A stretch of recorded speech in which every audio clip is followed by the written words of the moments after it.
बिस्मिल्लाहिर्रहमानिर्रहीम। अस्सलाम वालेकुम। सेब और माल्टे आपकी दिमागी सेहत का तहफ़्फ़ुज़ कर सकते हैं। कार्नेल यूनिवर्सिटी की एक तहकीक में इन दोनों फलों की अज्जा से जानवरों की दिमागी ख़यालात पर मरतब होने वाली असरात का जायज़ा लिया गया, जिनसे मालूम हुआ कि मखसूस एंटीऑक्सीडेंट्स इन ख़यालात को ऑक्सीडेटिव स्ट्रेस से तहफ़्फ़ुज़ देते हैं।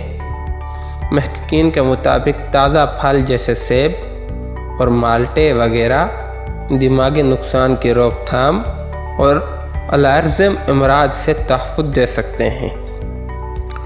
मेरे प्यारे दोस्तों, जितना हो सके ये फल लाजमी खाया करें। अपनी सेहत का ख्याल रखें, अपनी फैमिलियारों की सेहत का ख्याल रखें और हमारे चैनल का भी ख्याल रखें। अगर आप हमारे यूट्यूब चैनल पर नहीं हो तो हमारे यूट्यूब चैनल को सब्सक्राइब करो।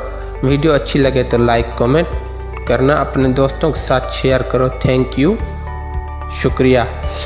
आज की वीडियो इतनी। अपना बहुत सारा ख्याल रखिएगा। अल्लाह हाफिज़।